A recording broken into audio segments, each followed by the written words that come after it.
Okay, it looks like we've got a pretty fair number of people here. So we're going to go ahead and get started. Thank you all very much for joining us, not only for the Health Literacy in Action Conference, but for this session on AI. And I have to tell you, I can't recall another topic that has been so infused into our daily conversation and has created so much fear and anxiety and questions and confusion and optimism and trepidation as this notion of AI, artificial intelligence, has within over the last year or so. And I'm very pleased to tell you we have an outstanding expert in Tracy Meehan, who is going to talk about this today and try and dispel some of the fears and notions and let you know what you need to fear and let you know what you need to look forward to, and really kind of put this into perspective. I will say, before I start to introduce Tracy, she did speak at our May conference. She's just an expert, and we were really delighted to bring her back for this conference. And within the next couple of months at the IHA Health Literacy Solutions Center, we are going to be starting a special focus area specifically on AI and how that affects healthcare and health literacy in particular. And Tracy is going to be the facilitator and moderator for that particular area. And we will let you know via the discussion list when that area is up and running. So first, it's my real pleasure to introduce Tracy Meehan. Tracy is, sorry. I need to minimize this here. My apologies here. Tracy is the director of translational, the director of Research, Translation, and Communication Center for Injury Research and Policy at Nationwide Children's Hospital. She is the director there, and in this position, she takes the research generated by the principal investigators, quote, out of the journal and into the community, which is what a lot of us do in our work here. She also trains scientists and health educators on how to effectively talk about their science to audiences of all types.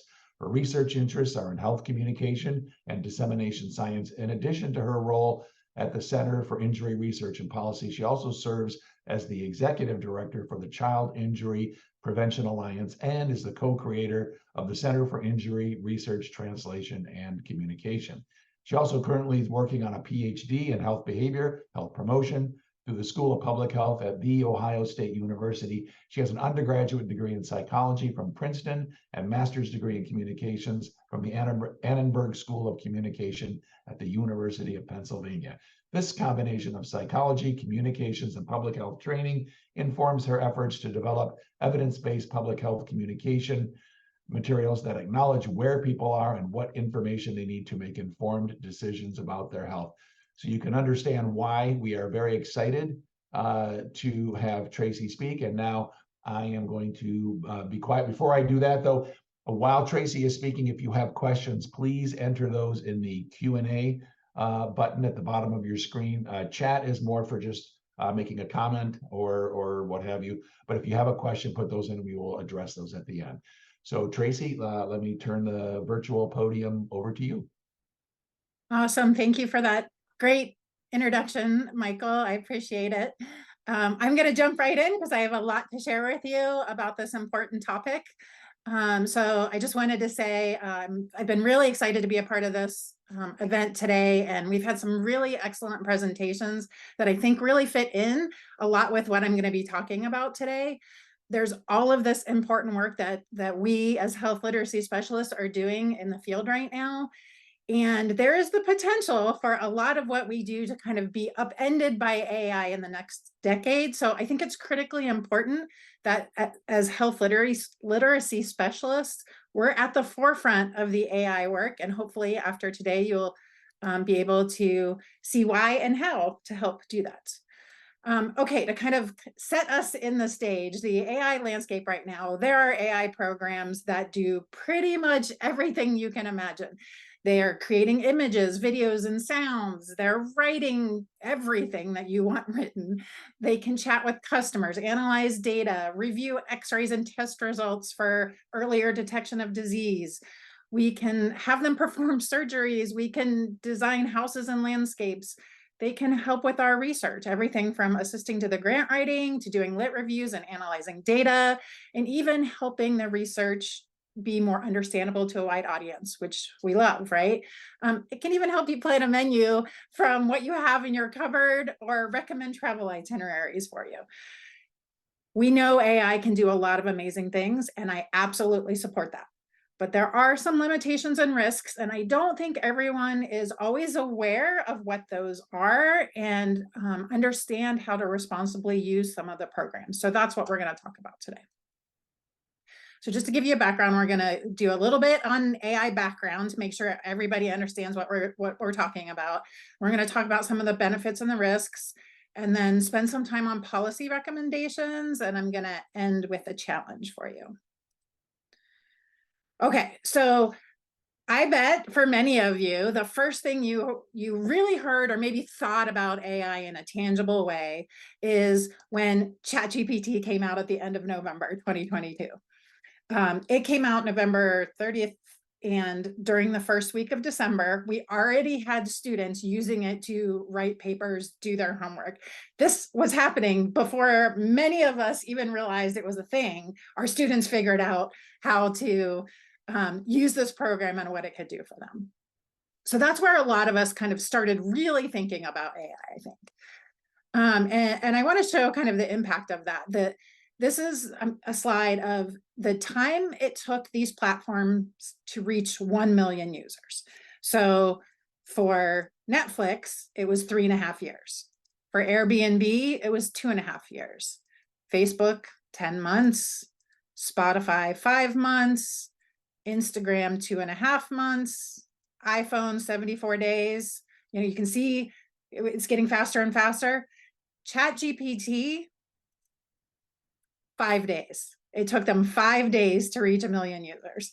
And they reached over 100 million users in under 6 months. Staggering how fast that was. And then we started seeing about AI in the news. We started hearing that it was passing medical exams, that people were using it to write articles and not checking, and it was leading to some not great work and some misinformation that was getting out there. We started seeing it in research. We started seeing people already use it in bad ways. And we've now even seen that it's starting to get in the news in terms of litigation, and seeing things like the lawyer submitted a bogus case law that was created by ChatGPT because they didn't check it, right? So we need to be aware of all of these things that are happening and how people are starting to use it. We also are running up against this explosive growth. This is old data, but thousands of AI tools are coming onto the market daily. When I looked back in March, the most recent numbers that I could see, there were over almost 15,000 AI programs, or programs using AI. They call them AI enhanced or AI powered in many cases, already in March, right? So it's there. This is happening. Whether we want to admit it or not, or embrace it or not, it's already happening. I saw this research last week about the Bloomberg, how they're projecting the AI market will be worth 1.3 trillion by 2032. That's less than 10 years from now. Right now it's at 67 billion. So the growth it's coming. We're in this space. We've even started to see it enter pop culture. We've had movies talking about robots taking over the world for decades. But what we're starting to see now, this was a recent episode of Chicago Med. They had a storyline about what can go wrong when a hospital uses an AI-powered program designed to detect opiate abusers, right? And it misidentified a patient with a rare type of lung cancer as an opioid abuser, and then what happens around that. So we're starting to see this come into pop culture as well. So I want to talk a little bit about some of the things that AI can do. So AI as I mentioned, is everywhere, right? But there's some really big ideas in the healthcare space. And I'm going to talk a lot about healthcare and health literacy since that's where we are, right? It's doing lots of other things, but here's some things that are coming. Um, on the docket is driverless ambulances, which I think is really, potential to be really cool. So what happens with a driverless ambulance, there's no need to have the space for the driver. So it expands what is available. There will be more medical equipment. There will be more work that can be done in the field. It can even partner with crash data that we already have so that EMTs, when they arrive on the scene, for instance, if it's for a car crash, they will already be able to estimate where the person is in the car that is most likely to need medical care or be in critical condition before they even get onto the site. And this image is from Volkswagen, who is saying that their goal is to make this a reality by 2025. That's not very long from now. So that's pretty exciting. This other picture I posted is actually about some technology I just learned about last week. And there are some assisted living facilities that are working to develop AI tech that will be placed in their living areas that will track things like resident falls, or even if there are changes in the number of times that residents get up at night to go to the restroom, which might indicate that there's a change in medical status, and it can alert the medical staff. AI is also being used for disease identification, analyzing medical images, accelerating drug discovery, optimizing healthcare operations. And what's important for us is even creating chatbots and virtual assistants that can provide immediate and personalized healthcare information. These are just a few of the exciting things that are happening, but as we all know, technology is not perfect. And we need to make sure that we have the right people at the table when these programs are being built and when organizations decide to start implementing them. As you can imagine, if there are these chatbots and virtual assistants out there, if we don't have health literacy specialists at the table, what is that content going to be? What is it going to look like? And is it going to meet our health literacy standards and guidelines that we're hoping to meet? So AI in your everyday life. I hear a lot of people that I talk to who are uncomfortable with AI and they don't want to use it. But what they don't realize is it is there already and it's happening in the background, even if you're not really thinking about it. This is an example of predictive text on your phone. All of us have that, right? Or most of us, I should, at this point. When you use Google, it's AI technology that is helping give you those suggestions. Many of us have virtual assistants in our home, like Alexa and Siri. That's AI powered. You also see it if you're like me and you shop on Amazon, you get way too many suggestions of things you might want to buy. They tell me you might be looking for gifts inspired by your shopping history, items chosen for you, more items to explore. You might also buy again. They're really good at using AI to tell me what I should buy next, right? Even Netflix is another great example. It recommends shows and movies for you based on what you've watched in the past. I have even noticed that the thumbnail images you can see at the bottom here when it's recommending a show, or when you when you click on the show to learn more about it, are different based on who you are. My husband and I have been watching Suits, and what it shows on my husband's account is two of the female characters in the thumbnail. What it shows on my account are two of the male characters who are leads. And I thought that was fascinating. We're both watching it together, and yet it knows how to differentiate between the two of us. We're also starting to see some work done in improved patient communication. So there was a new study that came out that the researchers actually found that patients preferred AI-generated messages for quality and empathy over some of the messages that they were getting from their healthcare providers, which I think has the potential to be powerful, right? If we have a seat at the table and we can help formulate what those messages are going to be, or help train the program so that they can have correct messages that are empathetic and reach the correct audiences, we can have a say in how this works, right? We're also starting to see virtual health workers. I think this was, really ramped up with COVID. but some groups are starting to do it. WHO has Florence, who is a virtual health worker who you can interact with, who uses AI to dispel myths about COVID-19 and smoking and helps people develop a personalized plan to quit. So we're starting to see, and she looks very personable, and you can talk to her and ask her questions. For health literacy, I think this is really interesting. So you can use it to aid in comprehension. I did a test and I asked ChatGPT to explain how to properly wear a bicycle helmet to an 8-year-old. I do injury prevention work. And it spit this out, and it actually was a pretty good, but it's 5 paragraphs long, and we know people might not read everything, right? So I said, okay, rewrite the answer using fewer complex words. And it wrote a paragraph, and it got most of the key points, and it said it in a pretty clear way. Now, if you put it through some of the health literacy tests, it doesn't always do that. And if you tell it to write at an 8th grade reading level, it's not going to understand that exactly. It'll get it better, but it might not meet some of our specific guidelines. But what it can do is it can help us start to get there. And even more, it can help people that maybe aren't in health literacy start to understand what it might look like to have information that is easier to understand.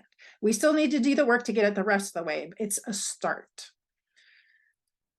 We've also started to see images and video and sound, right? So there are programs like Canva, which is a graphic design program that a lot of people use that has AI now built into it. Beyond is a video program that I'm going to show you here in a bit. Microsoft, they're incorporating AI into their programs. There's DALL-E 2, which is part of OpenAI's ChatGPT now. You can get them both in the same site login. Midjourney and Crayon are other really good image programs. DALL-E I like because it's you get some images for free. Midjourney you can't even access without paying for it. So there's some equity issues around access, and Midjourney is a little bit harder to use. So you have to have a little bit more of a background to understand how to use that. But the images it puts out are stunning. So these are examples of some images that have been created using AI recently. But for me, as I mentioned, I'm in the injury prevention space. And so one of the things that I run into all the time is I like to use images that show the best practice behavior. Right. Some of our speakers this morning have talked about how important visuals are along with the text. And in the injury space, it's often hard to find images that are free or even stock images to pay for that show the correct behavior and show it 100% in the right way. And so I've been testing some of these programs, and I spared you, and I'm not going to show you some of the scary images that it came out with first. But they are progressing, and they're starting to really come along. And these images were created using DALL-E, the free version. And I just had a simple prompt, and some of these are pretty good. They're not exactly right yet. It's not getting the straps right. And, it's not 100%, but we're getting really close. And so I really like the potential that this has. Now we have to be aware there is some discussion. For me, I like to make sure I'm showing a large diversity of people with different backgrounds and things like that. And I don't always have a budget to be able to do photo shoots for that. And so I like the potential that some of these platforms have to be able to expand what I can show. But I do want to be really thoughtful about not taking away opportunities for modeling and things like that from the people with different backgrounds as well. So we do need to be aware of that as we are moving forward. One last image that I wanted to show, this one just really struck me. This was an example the New York Times put out of, can you tell which one is the real photo? I had to really, really look. And I guessed wrong the first time. If you're doing it quickly, it cannot be sure. So the one on the left is the correct image. The one on the right was created by Midjourney, one of the programs that we talked about. So I think it's really impressive, some of the work that you can do with some of these AI programs now. So I mentioned before I was going to talk about Beyond. So one of the things that we know is that text alone is not always enough to get information portrayed in a way that our audiences can understand. And so there are lots of video platforms out there, but one that my organization uses is called Vyond, VYOND. And they, within the past few months, came out with this platform called Vyond Go, where you can actually type a prompt into their platform. And it has to be something that's a conversation between two people or one person on a screen that's kind of talking to you. So there are some limitations to it, but you can type in a prompt in a minute, maybe two, depending on what you're asking it to do. It will spit out a video for you. It is shocking to see how fast it is. I did this for a campaign that we're doing coming up soon on the dangers of edibles to young children as states are legalizing marijuana products. We're starting to see huge upticks in little kids getting into their parents' edibles and ending up in the hospital. In less than a minute, it created a 1.5 minute long video, and you can go in and you can change what the characters look like. You can change how they sound. You can go in and change the script. It is super impressive.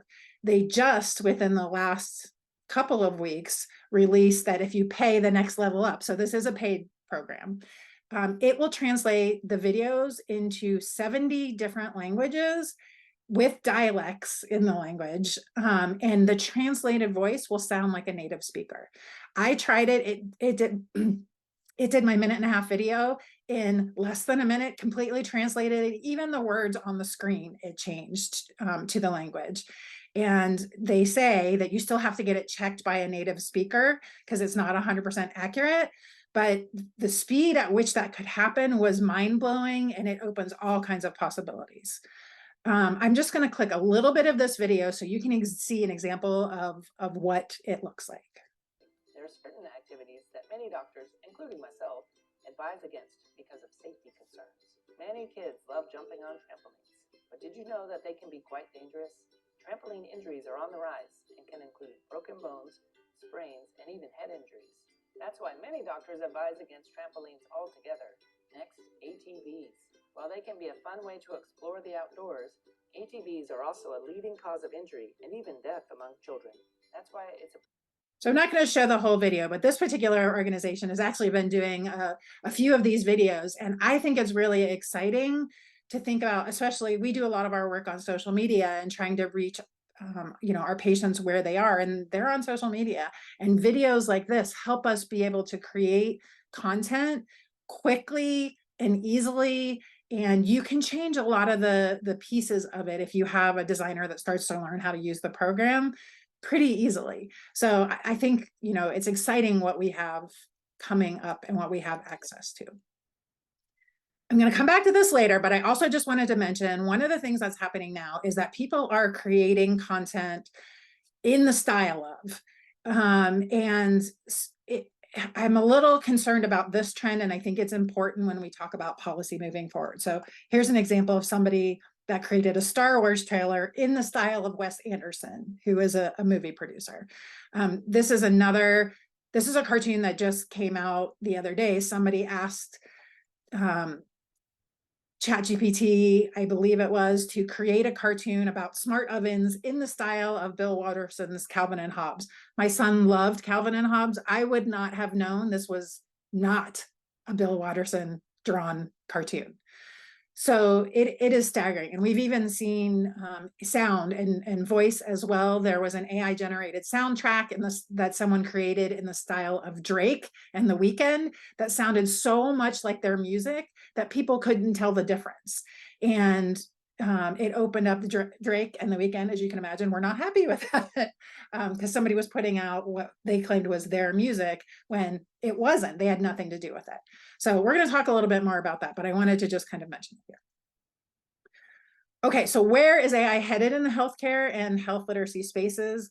There are so many different types of things that people can do with it. And we know how we talk to patients about all of this work and how important that is and how vital it is that we have health communicators and health literacy experts at the table. I think most of the people that are designing these programs right now are, computer programmers, and sometimes there's research people involved. I have not seen a lot of health literacy or health communication experts at the table with these programs. And I'm afraid if they invite us in at the end, it's too late, right? I'm going to show you how these programs are trained in many cases.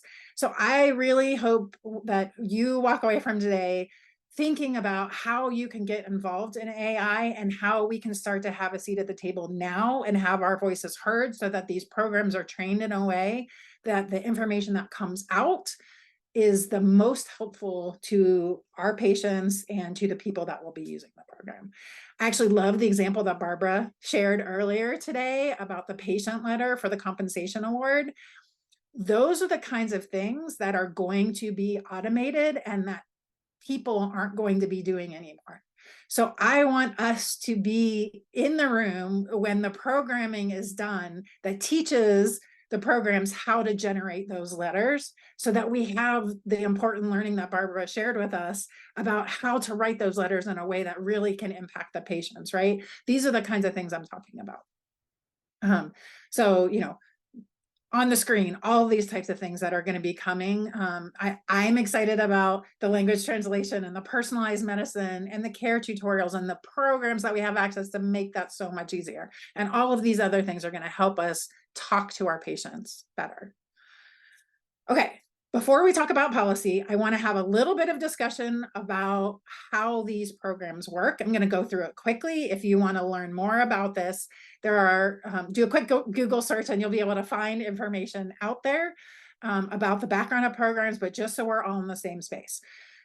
There's this perception almost when you ask one of these programs a question, and I'm talking more about the ChatGPT type models now, that there's this robot brain back there that's behind the curtain that thinks about your question, does some research on the best way to find an answer, and then answers that question for you. But that's not actually how they work. So these programs are called LLMs, or large language models. And how they really work starts with how they learn. And to be clear, this is a dramatic oversimplification of the process, but essentially there are source materials that are selected and fed into this program. Then there's a complicated statistical model that is developed to help the chatbot be able to use those source materials and develop answers to the questions people have. And then there are trainers that ask the model questions and change the statistical model to help the program learn when it's getting the answers right and how to make the answers, or how to make the model better. So what goes into the model? Each program's using a different source material, and as of right now, they are all proprietary, so we don't know exactly what is being fed into them, and you'll see why this matters. ChatGPT has told us that they have some web crawls that have been used. They have input information from Reddit. There are books that have been input to it, some unpublished and some published, but we're not sure which books are being used. It has used English language Wikipedia, and really important, all of the source materials that were used to train ChatGPT were published before 2021. A lot of people don't realize that, and I think that's important moving forward. Okay, so based on that very quick background of how these programs are trained, it'll build into what some of the limitations and risks are. So one of the limitations is that it's only as good as what you put into the model. So depending on what information is put in there, it could have biases, it could have misinformation, it could have selection bias, it can have stereotypes, and again, it is dated information, right, for ChatGPT at least. So I think, you know, it's important for us to understand that. The model also depends on the trainers.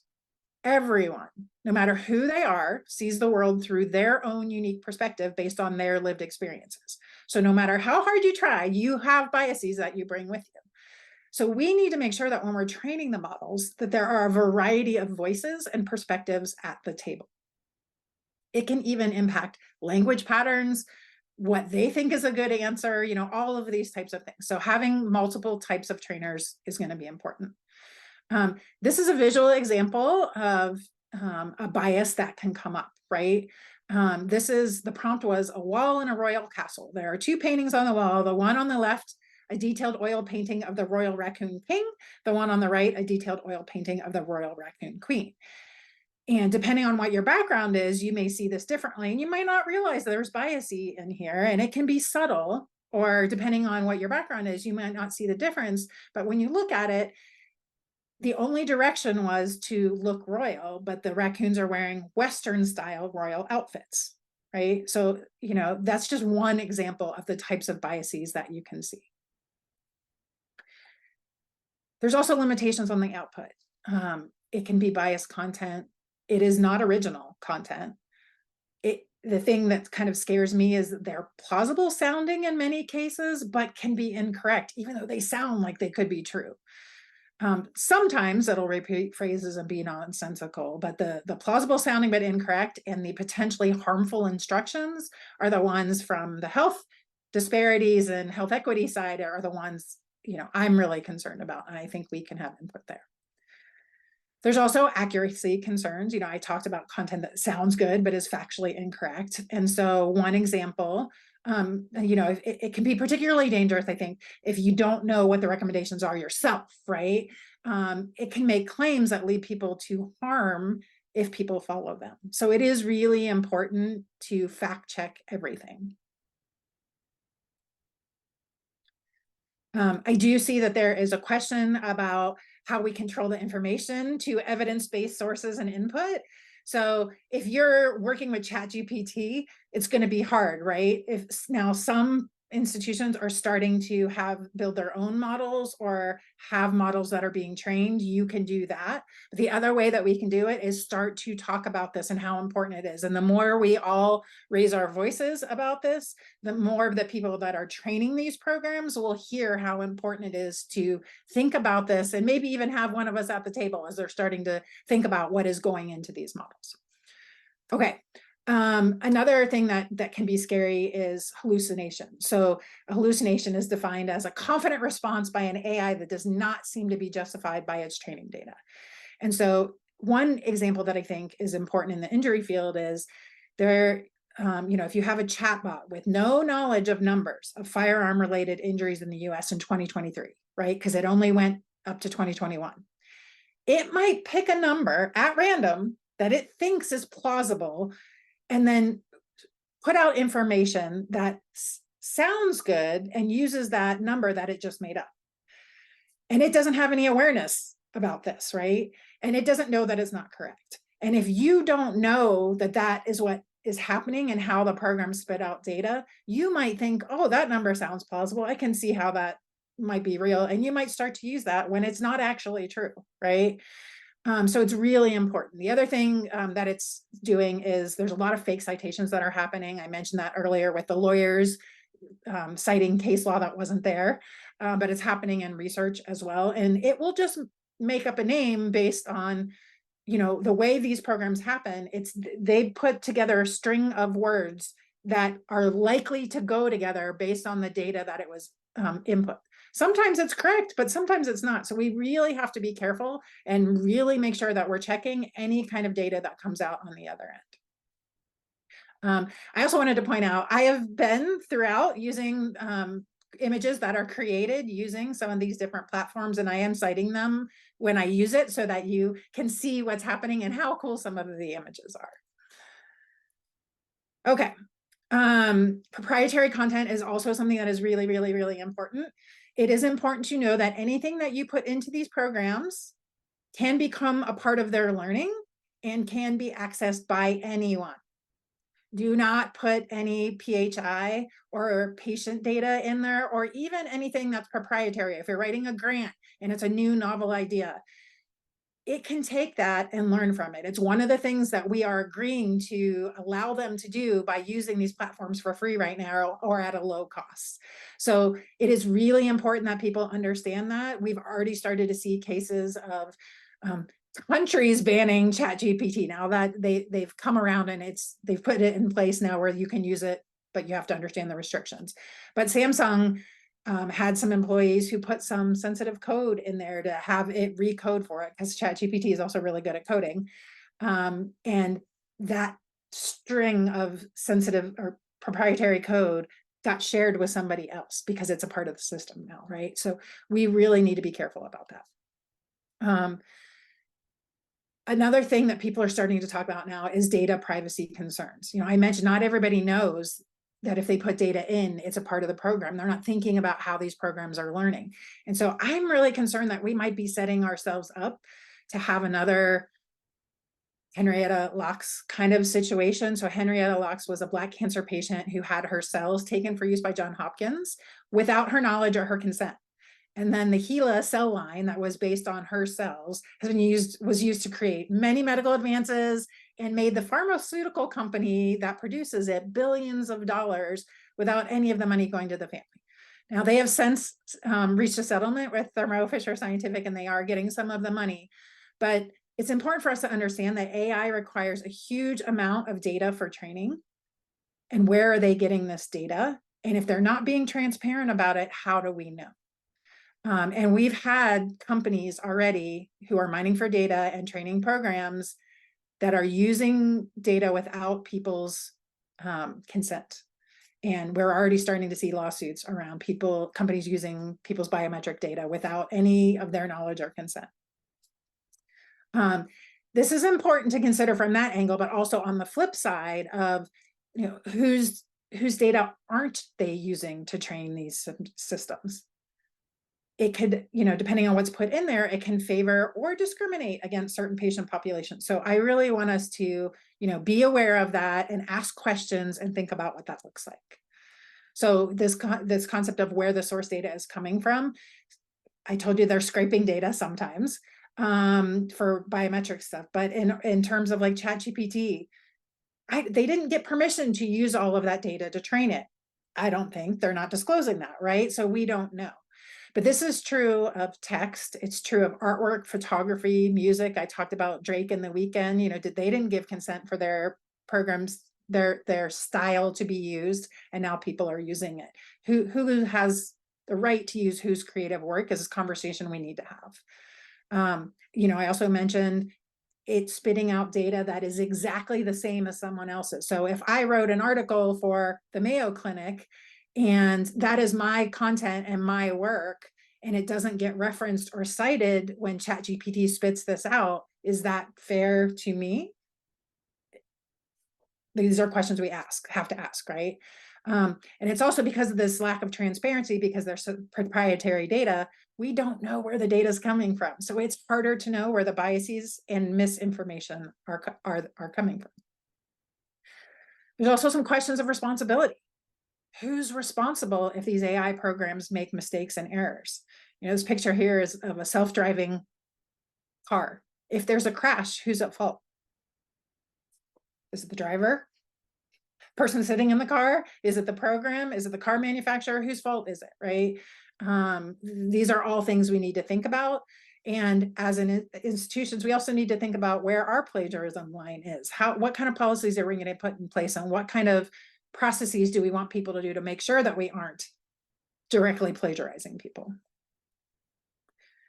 Unfortunately, with all of the great things I think these programs are going to be able to do, there's also the potential for hackers to infiltrate these systems. So what protections are these companies and us as people who are going to be using them putting in place?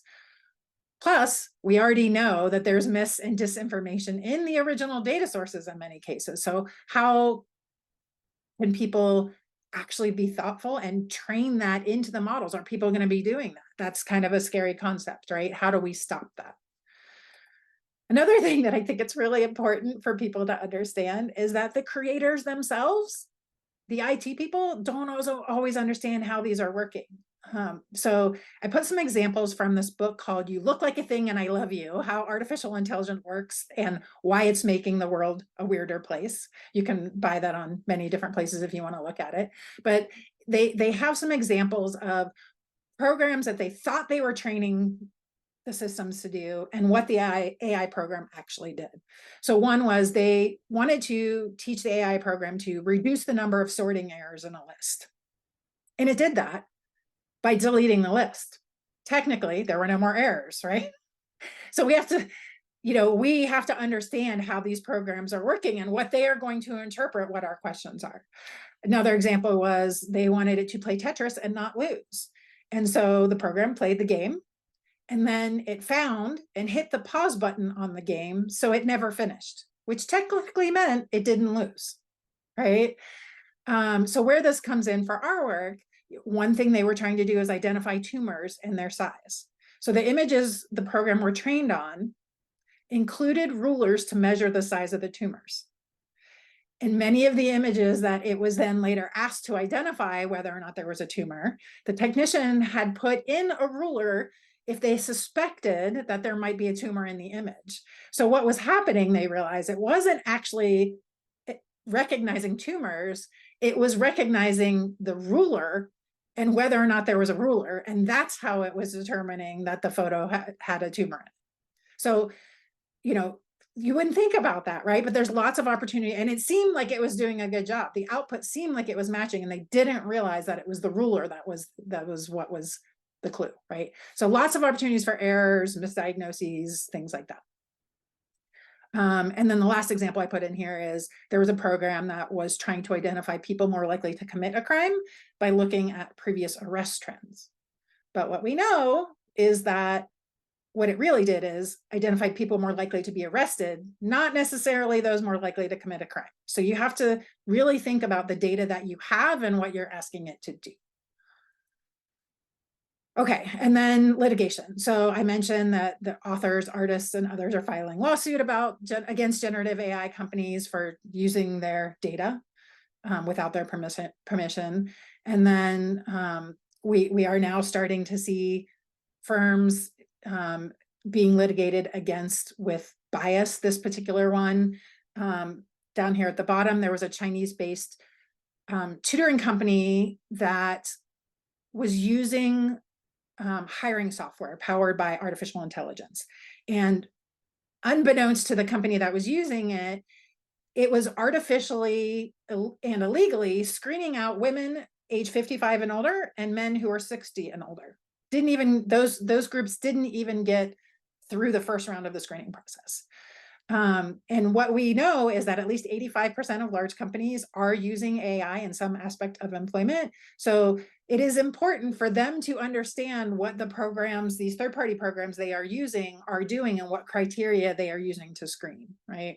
So it's important for us to ask the questions of the programs we want to use. Okay, I did scare you, hopefully, but also I really think the potential for these programs is astronomical and fantastic, and there's some really good things we are going to be able to do. You just need to proceed with caution. So here's some ways you can think about using AI. Use AI to help create a structure while you create the content that goes into the structure. You can also think of AI like an intern or a co-pilot. It can get you about 70% of the way there, but you need to bring your own voice and your expertise to finish it off. Also, always assume that the data is wrong and fact check everything, and I mean everything. And then invite a variety of people with different backgrounds to have a seat at the table.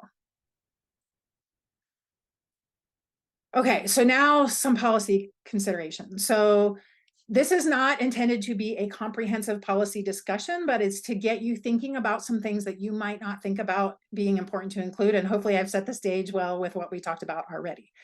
I am a firm believer that there needs to be health literacy specialists at the table and being a part of any AI policy discussions, as many of these programs that we've seen are actually impacting how people interact with information. And if we don't have a seat at the table at the beginning, how information is spit out and what information is being involved is already going to be done before we get there. And then it's kind of too late. And we're trying to do things after fact, which often happens with health literacy. So I want us to start advocating and being a part of the discussion at the beginning. Elizabeth mentioned earlier, we've done a lot of work to raise the awareness about health literacy and what it looks like, but we still have more work to do. And our organizations might not think about including health literacy specialists at the table when they're thinking about AI policy. So we need to invite ourselves. Michael even said earlier that people can't advocate for what they aren't aware of. So let's start raising our voices and making them aware we want to be there. So right now what I'm seeing is kind of two different approaches for how companies are deciding on AI policies. There's the bury your head in the sand and they're not even addressing it, and employees are out there using whatever they want whenever they want.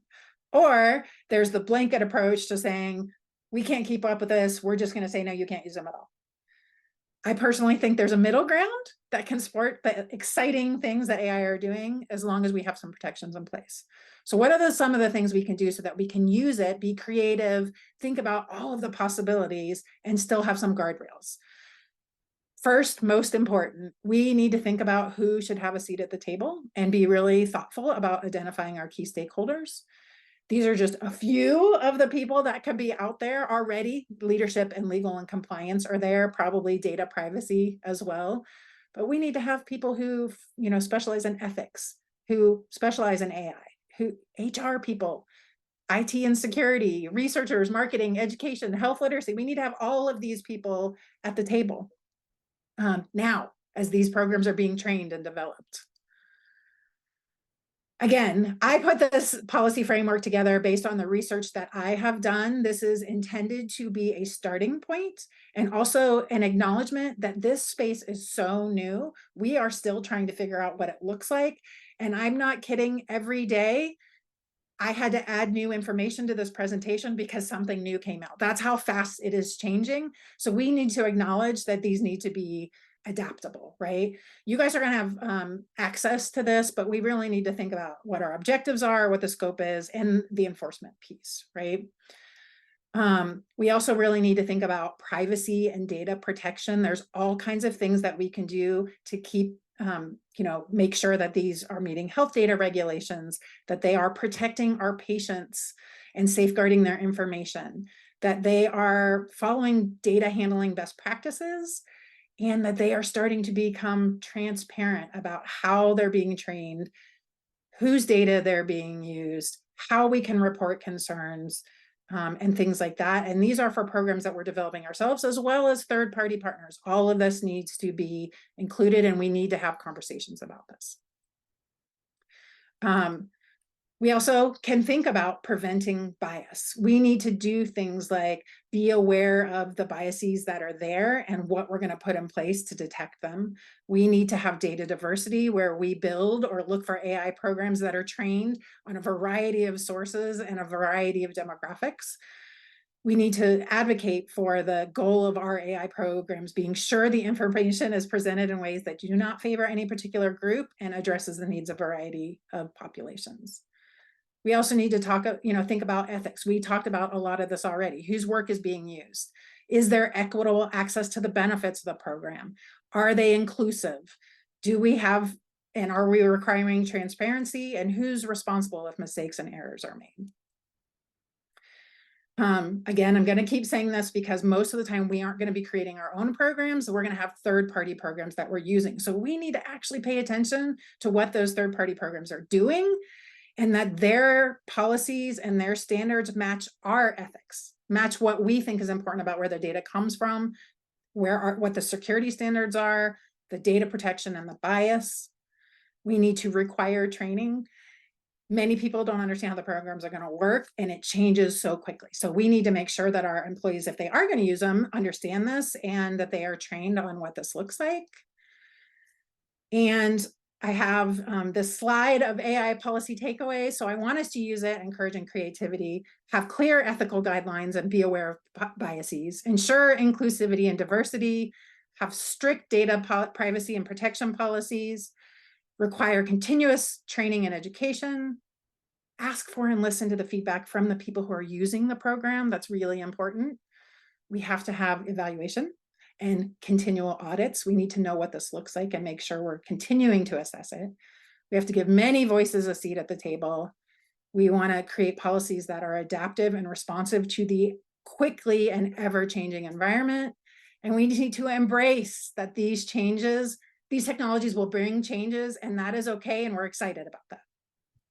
So I'm going to end with 2 quotes that I heard last week at an AI Impact Summit. They really stuck with me. So one is, it is no longer if or when you should adopt AI, but what AI programs you should adopt.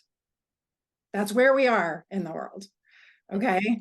And the second one was, AI is not going to directly replace humans, but the humans that use AI will. So are you going to be one of those humans that uses AI moving forward, or are you going to get left in the dust? My director that I work with once said, if you don't like change, you're going to like irrelevance even less.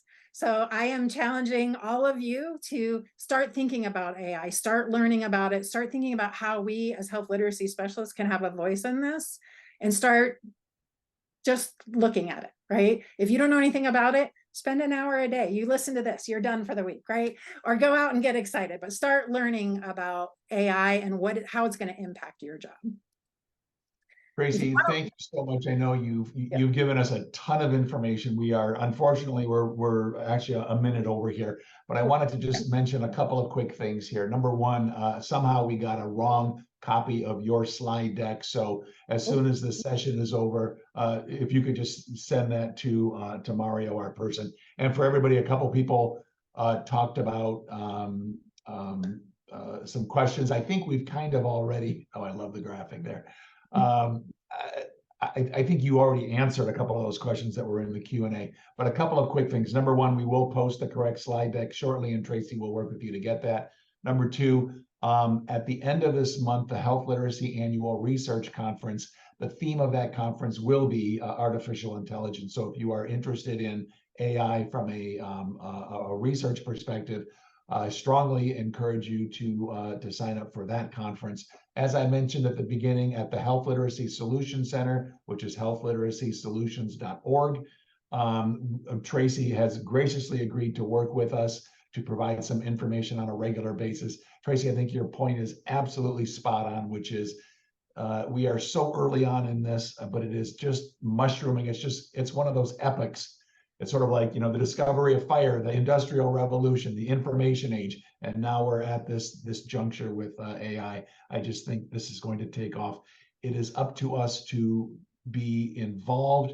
It is up to us to be vigilant and understand things from a policy and advocacy perspective. I think you very eloquently captured a lot of these approaches that we need to take. It's going to take all of us coming together, being together, really listening and understanding and asking questions and making sure that we do not, abdicate our responsibility. We can not to totally rely on these programs. These programs can do a lot of the structural work that, bringing us up, as you say, to 70%, but we cannot abdicate our responsibility to make sure that that information is accurate, correct, understandable, and actionable. And so that's really our policy and advocacy takeaway from this session. I want to thank Tracy for her time and sharing her expertise on this. As I said, we will get that slide deck issue taken care of. Tracy, any other parting words from you? No, I just join the table, right? Learn about AI. I'm excited about what this can do and what role we have. Which is a very important role. Yes, absolutely. There's your advocacy and policy takeaway from this.